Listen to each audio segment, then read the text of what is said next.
Okay, fingers crossed. Hopefully everybody can hear me. Let me know if you guys can hear me in the chat. I'm testing out new stuff.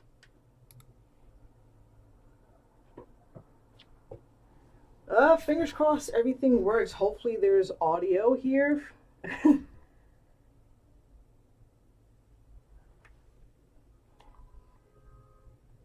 Hello, DBC Vampire. Can you hear me? Let me know if you can hear me in the chat.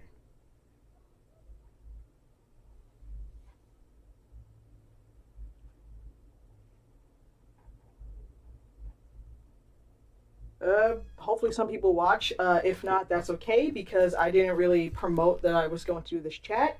It's whatever. So anyway, guys, hi there, welcome. I'm Kai. I'm the Nerd of Strength. I'm back from a super long hiatus. Haven't seen in a while. What's up, Gary? Yeah, it's been a super long time. Just personal stuff, life, school, been super busy. It is what it is. But hey, we finally got some Strongman shows, so I'm back. It's definitely lit a fire under me and revitalized me to come back to YouTube. Super glad that we had a live show last week, and I wanted to give a shot at live streaming again. Like I did it during World's Strongest Man, and that was basically staring at a Excel sheet for a couple of hours, but people seem to like that. But as you can see, I try to have a more professional kind of setup. As you can see, I'm trying to rebrand the channel a bit. So I do have a Twitch channel. I do have a business Instagram account now. That's all Nerd of Strength. There's nothing up there at the moment, but there will be in the future. This is something that I want to start doing more often. Like, it was supposed to be a Free Talk Friday yesterday, but I had everything set up except for the audio part. So I decided to do it today instead. I just came back from my Strongman Saturday training, did a little circus dumbbell cleans, just a couple of pressing run-throughs, and that was basically kind of it. Uh-oh, I made the video disappear. That sucks. There it is. So yeah, I don't want to take up too much of anybody's time. Basically, I just want to run through and do a recap of Strength Island, WUS Bahrain. I watched it live last week. I watched it last week live on ESPN. Thank you, Gary. I got up at 5:45. Before the sun even risen, to go and watch some Strongman because I think we're all pretty desperate to see some Strongman shows. So I had it both on my laptop and live on TV in case something happened. But for anybody who's curious, it was the same exact feed from the Rogue YouTube live stream compared to ESPN, so there's nothing different. But, I like to have both. Apparently live on Rogue's YouTube channel, they had about 7,000, almost 8,000 people watching live on the live stream. So I'm kind of curious to see how many people were watching on TV, especially at that time in the morning. But I don't know how TV ratings work for things that are shown early in the morning. I know it's easier to find primetime TV ratings versus daytime and early in the morning. So if anybody knows how to find those, totally hit me up because I'd be curious to see the number of people who watched it on live television.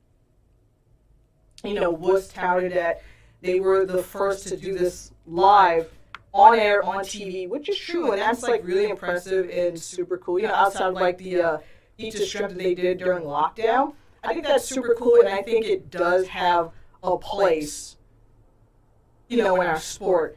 Yeah, a lot of millennials and a lot of people who still watches TV, who still even has cable, but for some people, that might be their introduction to it. I work in a gym, and when CBS Sports was airing World's Strongest Man during the New Year's, listen, I put that on some of the TVs at the gym, and people were digging it. People were on the treadmills or the Stairmaster watching it, and they were digging and watching World's Strongest Man. So to see Strongman, if you're in a gym or in a bar, I think that does help a bit. The roast show was horrible. Even Big Loss complained a little. Yeah. Oh, trust me, I'll get into that. I was on Reddit, saying my piece. It's not a WUS show without without a bit of a malfunction, but they're still new, and I think we're all so desperate that we'll take anything. I mean, we shouldn't, but I think we're all so desperate. We're just happy that we watched the show. But there were definitely things that they can work on, and over the last week, they've asked people for constructive criticism, constructive feedbacks, and they talk about what they did wrong. If you guys follow Don Idris on Instagram, he was in the production truck. He wasn't on the ground like how Mark Boyd was, but he was in the production truck trying to help with the production side of things, and it wasn't perfect. Like, the camera angles were all messed up, and it was really frustrating. As much as we rag on World's Strongest Man, and as long as it takes for them to actually give us the finished, produced, polished product, they have great camera angles, they have great, camera work and things like that. But that's an edited show to look good. This was a live show. But to have everybody head to head and not have split screen was so annoying. Especially since, Rogue does it for the Arnold Classic. 2020 last year when they had the the frame carry head to head, at least we saw both competitors head to head. So that's something that they definitely need to work on. Same when they had the circus dumbbells, I'm almost like, I can't tell what's going on, or people or some guys who are gonna deadlift at the same speed, like JF and Novikov, where they were switching between the two, and I'm just like, I want to see both at the same time. But Big Law said that they're going to put out an edited show on Core Sports for people to watch. That's not going to be free. That's on the paid Core Sports thing. That's going to be on the paid Core Sports website. I'm curious to see what that's going to look like. Hopefully, much better. I have to contact WUS actually because my account, I don't know, got hacked or whatever, but it wasn't taking my payments and stuff like that, so I got locked out of the account, which sucked. And I was worried I wasn't going to be able to watch the show, but thankfully it was on Rogue's YouTube channel. But I do want to see this edited version of the show to see what it's like.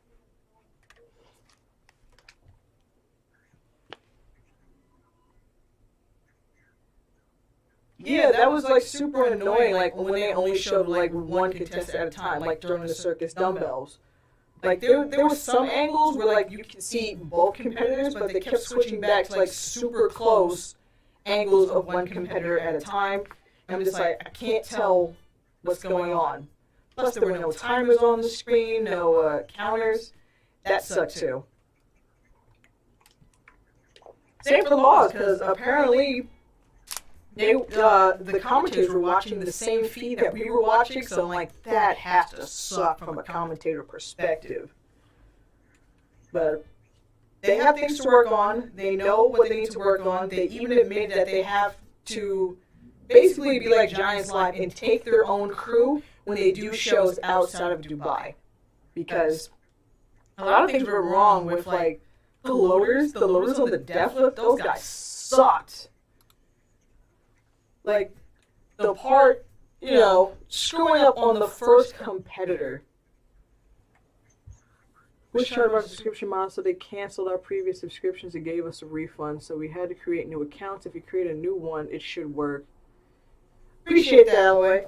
Yeah, I even got the code to transfer my account for free, but nothing worked. And I've been in contact with their IT guys. I'm just waiting for them to get back to me. Same thing happened with Giants Live a couple of years ago. I wish more of these companies would take PayPal as an option, especially for an international sport and an international company. Say what you will about SCL and their streaming service, but at least they take PayPal, and I've never had a problem with my payments with SCL. But I've had problems with my payments with Giants Live. And I could have sworn, like, when they first did the WUS shows, you know, with the payment plan last year, I could have sworn they had PayPal. But I know that they changed their interface and their website a couple months back, so I don't know. But I don't know if they're going to put it back, but they should put a PayPal option back. But anyway, yeah, back to, like, the first event, the deadlift. Oh, my gosh. Like, the spotter screwing up on the first guy. And I feel bad for Iverson. You can see him shaking his head during the event, like, what are they doing? And I just love how, like, don't touch the weights. Touch the weights more? Let's do that. Like, big yikes. But then, they went back, talked to all the competitors about it. Clearly it wasn't fair to Ivars, and they took time off of him, like, getting out of his straps and loading the bar, and they took time off from that and gave him a time, which honestly I don't think affected his placing. I think we all can agree with that at this point. It didn't affect his placing, and nobody seemed mad about it. But even after Ivars went, and I guess they discussed about, the loaders are going to put the plates on the bars, you can tell that some of the guys still were taking off their straps and trying to put the bar, trying to put the weights on the bar. I think Estevor was doing that still, which I thought was kind of odd. So I don't know if they waited till after maybe a handful of guys went or after Ivars went, but you could tell some of the guys were still kind of confused. So that didn't go as planned. And I'll be honest, when they announced the events, I was not a fan of the deadlift. The taking off your straps and putting your weights on the bar. Wasn't a fan of it to begin with, and seeing the way it was executed, again, didn't sell me on it either. But the mystery event, though, I enjoyed the mystery event. Yeah, it looked primitive, but I thought it was something different, An arm-over-arm pull, not necessarily a flag hoist like how they have Ultimate Strongman, but I still thought it was something super interesting. Some variety, something different, because I feel like Strongman's getting a bit too standardized right now, and I'm kind of bored seeing the same thing. I'm bored of seeing a max deadlift, a max log, Atlas stones, Trying something new, I'm all for it. I know some people didn't like the arm over arm, but I liked it. Maybe putting a flag on the pulley wasn't a good idea personally. In my opinion, because it did get caught after some competitors, and that may have affected, the system. But I thought it was an interesting event. Maybe they can, in the future, if they do it, make, a cage or something to make it a bit safer. Because in Bahrain, there was, a sandstorm the night before, and I guess the winds were super crazy. If you watch Noko's YouTube channel when he's trying it out, you can see it swing back and forth. I thought it was going to hit him in his balls when he was trying out the event the first time. So maybe if they can make a cage or something for it to go up and not swing crazy, that'd be cool. Maybe not include the flag. Like I said, it looked super primitive. You can see right here in this image behind Tom how they're hoisted up through these cranes. And, maybe for, a fan perspective or a visual perspective, they can show... Let me go back to it. They could, kind of show, the flag hitting the top. Maybe, a bell or something. Because some people were saying how they couldn't tell where the flag, how far they had to go up. And I guess that's probably why the flag was there. But, I know WUS works with standard submit.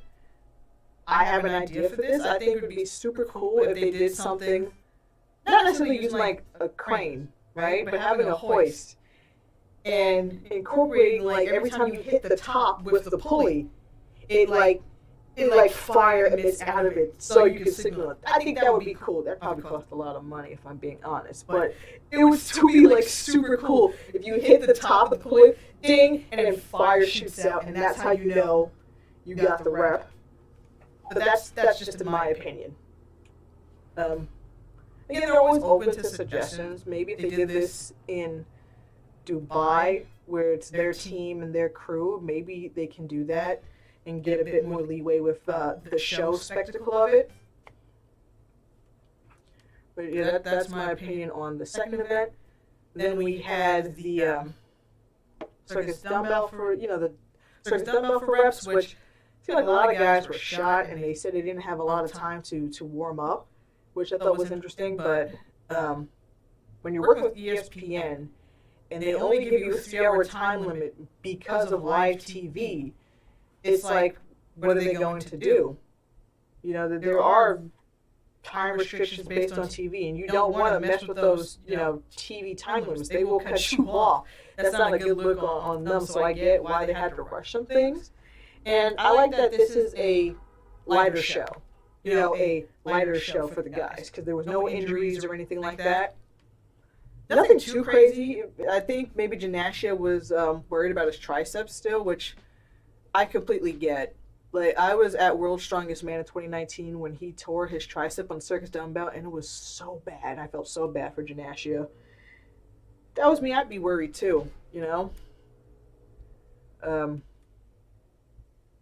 Remember when Janashia used to place really well at, like, Europes, and that time he came 4th at his first World's Strongest Man? Like, I miss that Janashia, and I hope maybe in a year or two things get better for him, but I can definitely understand why he's still worried about the tricep, like, you know, in events like the circus dumbbell. I get it. Then, of course, we went on to the 4th event, which was the carry event. I'll say this. I'm not, and I'm going to pause it right here, I am not a fan of the WUS shield that they use. It's really big. It's really wide and doofy, and, like, I don't know. I'm not a professional, but I always get worried when I see the guys, like, carry this thing, like, super wide out. Like, someone's going to drop it, or someone's going to tear a bicep. I think Mateus tore his bicep on the shield carry at WUS in 2019, so I just hate the size of that thing, you know?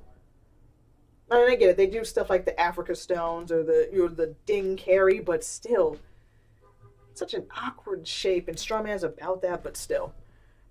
And also the reason why I paused on this, because again, in Novikhov's video, I think he said that in this image right here, when Ivars went up to do this, he actually dropped it, I think, on his foot, or he might have grazed it or bruised his foot or whatever, so that really does suck. Man. Hopefully it's nothing too crazy. I don't know. He hasn't said anything about it on social, but that's what I gathered from Novikhov's video about it. Other than that, I thought the event was fine. Same for, you know, the Atlas Stones, 10 series of Atlas Stones. Sorry, gonna crack open a twisted tea. It's Saturday. But, Atlas Stones. What is there to say? Tom, of course, completed the stone run. Ivars was close to completing the stone run, which was, you know, super hype. But then he fell. Luckily, he didn't drop it on his foot. But I wonder if he did actually drop the shield on his foot in the previous event, did that affect him going into the Atlas Stones? But in my other thing, and I'm probably going to sound like a dick for this, but I'm bored of Atlas Stones.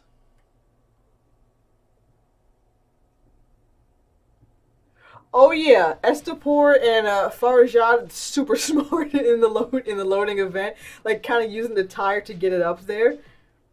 And they definitely really impressed me during this whole thing, and I'm glad that WUS is giving exposure to more athletes. Let me go back a bit. I'm glad that they're giving more exposure to athletes. Did anybody watch Gulf Coast Strongest Man that I know was part of the Strength Week? And I think you can watch that on Core Sports as well. Did anybody watch that?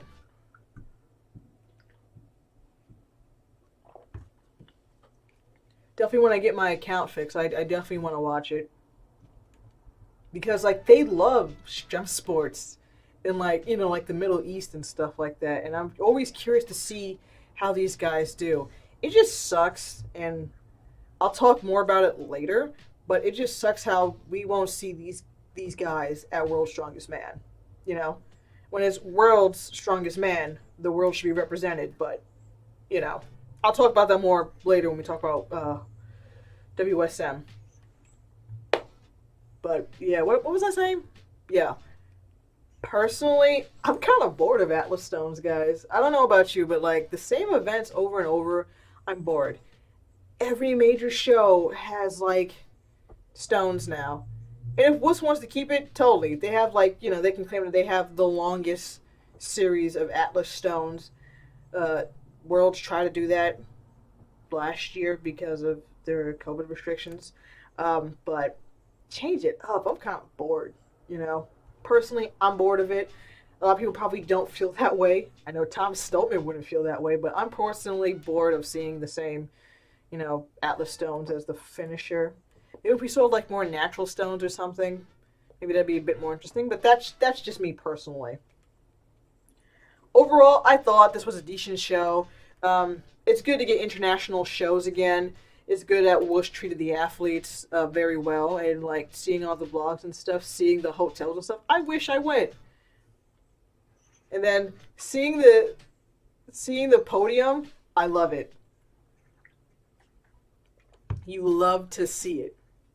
Because when Worlds happened last year, what I said in video, especially during Heat 5, I said Ivars was going to upset a lot of people, and people said I was crazy, because they obviously wanted Luke to go into the finals, and I did too, but I'm just like, given the right set of events, Ivars is dangerous. And I'm so happy that he made the podium. I feel so vindicated by that. It's like Europe's last year when like Irvin Toots got on the podium. I love seeing guys you never expect to hit the podium up there, and it's awesome, which means they'll get more exposure and things like that. And I've been a big fan of Ivars since Worlds 2018. And I'll say this, especially if you don't watch out of SCL, but you thinking about maybe getting a subscription service, I'll say this. I got the SCL subscription service because of Krzysztof Radzikovski. But Ivar Smockstellis is why I stayed with the service, because he dominates that. And he's still the leader. He's still their world champion because they didn't have a finals for SCL last year. And I also think that their season's going to start in June. But Ivars is definitely one to look out for, and I'm glad that he's getting more international exposure. So super happy about that. And of course, JF being on the podium again, and I just love his face in this picture. He's just like, hell yeah, dude. Second place. I love it. You love to see it. Third at Worlds, second at WUS. Maybe first at Arnold's. You never know. If we have Arnold's this year, I'm not sure. But still, hell yeah. And of course, Novikov. He did everything right. He was consistent like he always is. And I just love how he's just like, shout out to my haters. My win at Worlds wasn't a fluke. And he's right. Like, dude, podium at the Shaw Classic, came first at WUS. He's unstoppable, and I love it. The only thing I'll say about Novikov, I thought it was really funny during the, yeah, right here. I thought it was really funny during the rope pull, where it's like, Big Z's like, don't jump. He's like, okay, I'm going to do it anyway. And I thought he was going to fly. And I know it weighs less than what he does, but like the big jump that he took, I thought he was going to fly up with the pole, with the rope. I'm just like, oh my gosh. You know what him like getting so much height on that reminded me of? Like the old Simpson clip when Homer became Poochie and they had to kill Poochie at the end of the episode, and they just slowly vibrate the cell off screen, like, I must go now. My planet needs me. That's what it reminded me of. But, yeah, other than that, Novikov was super consistent, super smart during the shield carry, too, where he, like, a bit of a preview for later. Super smart on the shield run, where he walked around, where he ran around the side and put it on the side to load the platform much better. Dude, super smart.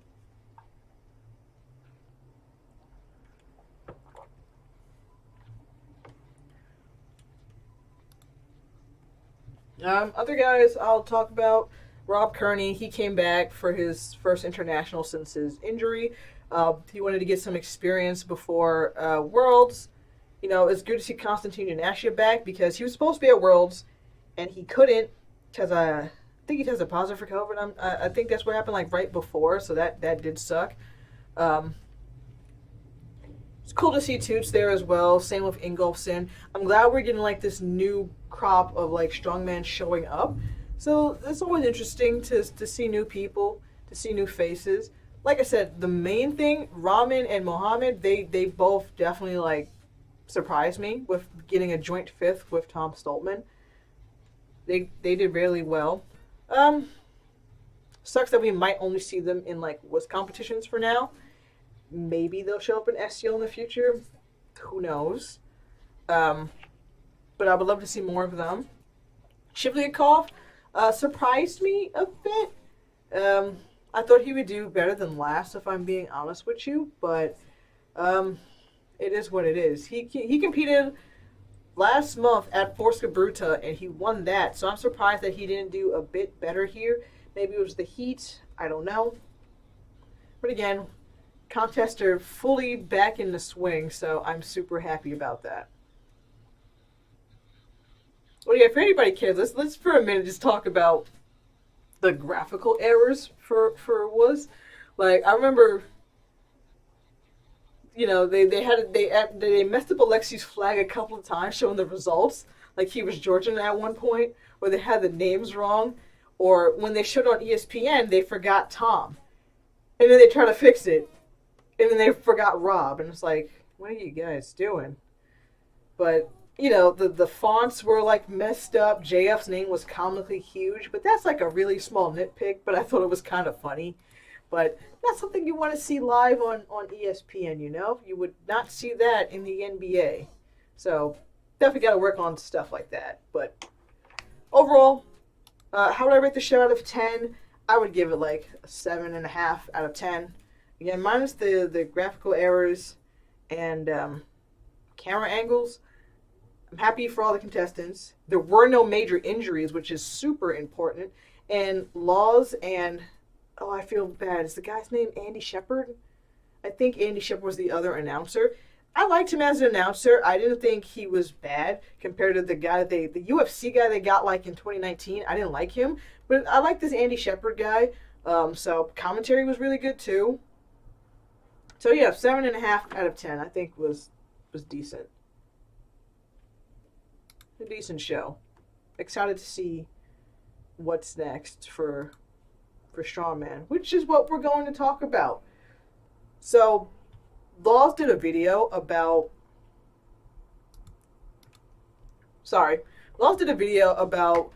upcoming strongman competitions for 2021. And there's just one that he missed. Maybe he didn't know about it, but I do want to talk about it. It's called the Siberian Power Show. So let's just back out of this video real quick. I have the image somewhere. Don't know where, but let me see if I can find that real quick. I saved the image. Where is it? I know I have it. There it is. There we go. Yeah. So before Clash on the Coast takes place at the end of April going into March, we do have another pro international show. You know, even Strongman Corporation, you know, posted about it on their Facebook and their Insta. So it's called the Siberian Power Show, which is going to take place between April 3rd and the 4th in, of course, Russia. But it has a lot of international athletes. One to name is definitely Robert Oberst. I'm just looking up who's going to be in there. It's like 16 or 17 athletes. Ivan Makarov's going to be there too, which I think is like going to be super interesting for a lot of people. Like, I know a lot of people wanted to see what he can do outside of just the deadlift, which he's competed at maybe like 3 or 4 Strongman Champions League shows. Hasn't really done anything impressive in those shows, but, you know, maybe a show on home soil will be good for him. I've seen him, like, train, like, frame and log press, so maybe he can pull some decent numbers in a show with a decent amount of athletes. Yeah, so according to Facebook, yeah, Russian Federation of Power Extreme presents, you know, the Siberian Power Show, April, and I think it's like a sports expo, like the Arnold's, because they have like bodybuilding and other stuff if you go to their Insta.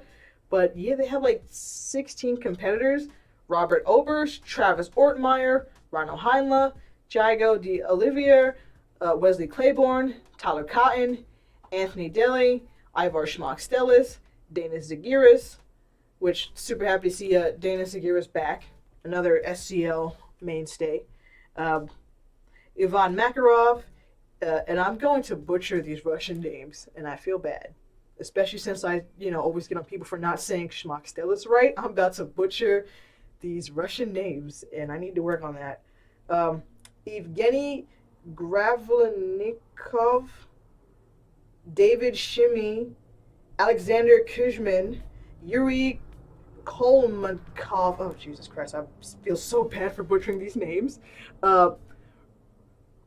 Rami Ramazinov and Vladimir Bolakov. So like 7 Russian competitors and then like 8 international competitors. I'm not sure if it's a team event or not with the number of athletes, because that's a lot of athletes. Not sure if it's a team event or not. Kind of wish it's a team event. I like team events, and we haven't seen many team events in a long time. But it's a 2-day tournament, and on the first day they have a keg toss, 6 kegs from 18 to 25 kilos, and then they have a block lift from 80 kilos, 100 kilos, 120 kilos, and then a yoke that's 400 kilos. It says power stages in the translations, but I imagine that means power stairs, and that's an event that I love, the power stairs. 175 kilos to 225 to 270. And then Pillars of Hercules, which obviously has to be a Hercules hold. And then the second day, they only have 2 events, which is interesting. It says final, so I'm not sure if they're going to eliminate a certain amount of people on the first day or not. Be curious to see what happens. But on the second day, they have Atlas stones. And then they have a log lift for reps, and the log lift will be 170 kilos. So I think that'll be interesting to see.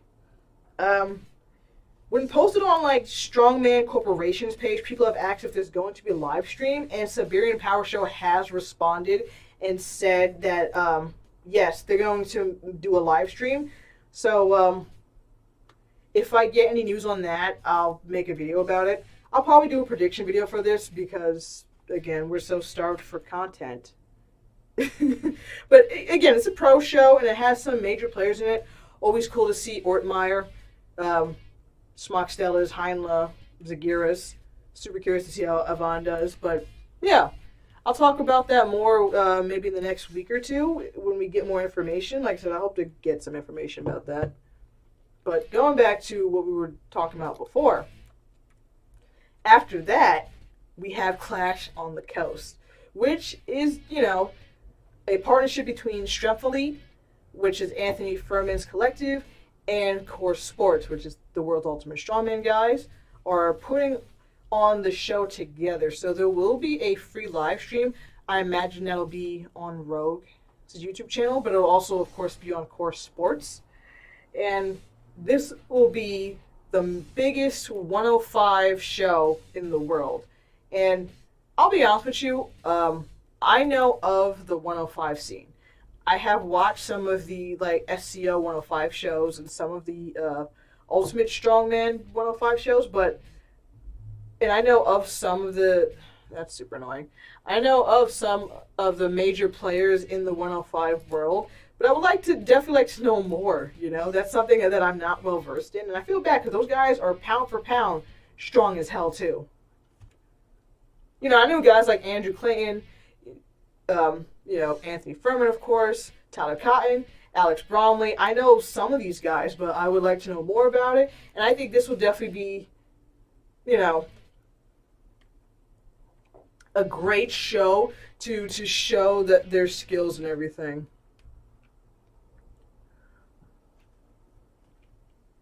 So they had an online qualifier for Clash on the Coast. I believe the qualifiers are done now, but these are the top, what you're seeing on the screen right now, these are the top 20 that have qualified for Clash of the Coast. And on Instagram, they've also announced the 4 alternates for the show. So, super excited to see that. But besides the major 105 competition, They do have a handful of pro record breakers like the American log press record, but more, in my opinion, more importantly, they have women's world record breakers as well. So, and there's gonna be a video after this one too. Nadia Stowers is going after, I believe, the middleweight log press record, and Sam Bellevue and Jessica Fiffin are going after the World Circus Dumbbell record. So again, super excited for that, because while we need to build up like the 105s and the smaller guys, we also need to build up the women. It's super important that we build up the female athletes. So I definitely think it's good to run those things concurrently and put eyes on that as well. Again, super. Oh, geez, I didn't mean to just make that disappear. Oops. There we go. Yeah. Let me go back a bit. What was that? I'm sorry. I had lost my train of thought for a second here. But super happy for all of the people who will be getting the spotlight. This is the guys they have for the American log press record. Of course, we know some of the names like Bobby Thompson and Evan Singleton, but like guys like Jose Baez, Tyler Cotton, those guys can put up some serious weight, and you should be following all of them on Instagram, because these guys put up some serious weight and they are strong as hell. I know we're like a month out from Clash on the Coast, but my prediction about who's gonna break Rob's record and who's kind of close to that, I think it's gonna be Jose Baez or maybe Bobby Thompson.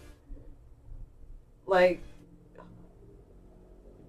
and in case you're wondering who's Jose Baez, and I hate to say it, but the guy who beat Larry Wheels at his first, at his strongman competition. And he should be more than that, because again, he's strong as hell. Dude's super impressive. I believe he came third at America's Strongest Man last year, but I'll go back to the women's part in a minute. But again, he's been putting up very impressive numbers in training. However, a lot of his training has been out of the rack. Oops, didn't mean to do that. I keep clicking off of things by mistake. My mistake. He's been doing a lot of presses out the rack. I think he did like 470 out the rack, like last week or a week or two. But it's been super impressive. Again, same with Wesley Claiborne might be up there too. Like the way he just vipers like a 4 or 3 pound log is insane. So super excited to see that. And then after that, we also have the ladies, and it's their time to shine just as well.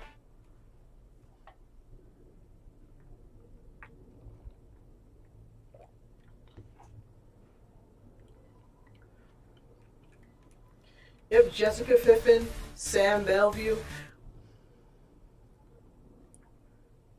both super impressive. Oh, it's the log and block.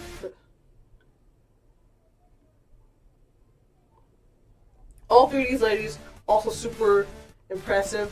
You should follow all of them on social media as well, especially Nadia. Like, she puts up crazy numbers in training all the time.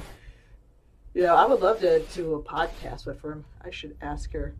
But again, super excited for all of that. It's all going to go down or Paramount. That's not like, what is it, My 5 or Channel 5 in the UK. I don't know if they have websites where I can watch it for free. So if I have any UK fans who could probably help me get a copy of that, I'd be super grateful, super appreciative of that, because that's stuff I definitely want to watch. Spoilers for anybody who cares. Mark Felix at 54 placed second at UK Strongest Man. Super impressive. And I wanted to show you guys something. Speaking of UK Strongest Man, I want to show you guys something. I will be right back though, so don't leave. I just want to show you guys something.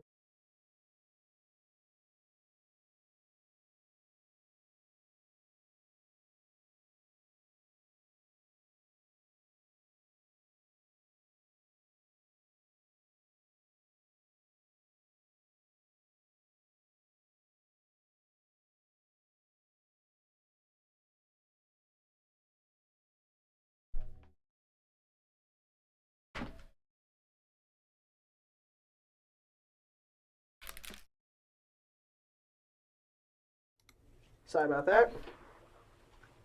So, speaking of UK Strongest Man and Mark Felix placing second in that competition, right? As you guys know, I'm a big Mark Felix fan, of course. I got this from Mark, and I think this is super cool, and I wanted to show it off. This is the singlet that he wore at UK Strongest Man. This thing is huge, by the way. Let me see if I can. Yeah, UK Strongest Man. He placed second in this competition, so this is worn. I never had a piece from Ultimate Strongman. I'm trying to get a competition shirt from every major organization. So, Worlds, WUS, SCL, Arnold's, and Ultimate Strongman. So I have 3 out of the 5 so far. But yeah, I think this was super cool. He signed it for me. It has like this super cool print on it. You kind of can't see it, but it says England on the side here. That's like this line. It has the flag. Yeah, there it is. He signed it right there. Let me see. He signed it on the pants leg for me. But yeah, this is like the singlet that he wore to place second in that competition. So, super cool for me. And if you... There's a line on the back too. Let me see. I don't know how to hang it though because it's a singlet. As you guys always see in the background of my videos, I always have a shadow box with my Giants live jersey in it. Well, over Christmas I upgraded and I actually got Mark Felix's jersey from 2020 World's Strongest Man. My office is purple. Purple is my favorite color. I was able to secure this year's athlete jersey from Mark himself, and of course he signed it for me. So, yeah, that's something that I like to do. Like every year for the past 3 years, I've gotten a competition-worn shirt from Mark Felix. I don't know where I'm going to put all of them because he's a large dude and like shadow boxes are huge, but I have the jersey from 2018, the neon green that they did for the Philippines, signed by Mark. Oddly enough, the year that I went and actually went to World's Strongest Man in 2019, I don't have a competition shirt from 2019, which I thought is kind of funny. But I do have the 2021. I don't want to move my camera to show it, but you can see this one's purple. You know, it says Bradenton area, World's Strongest Man CBD, kind of fit, kind of fat, you know. That's something that I have. I had to have it, especially with it being purple. I had to have it. Plus, I think it's iconic because it was Mark Felix's 15th World's Strongest Man appearance. He broke his own record for having the most World's Strongest Man appearances, so I had to have it for the history alone. So again, super cool that I have it. Let me get out the way so you can kind of see it. But yeah. Something that I'm super happy that I have.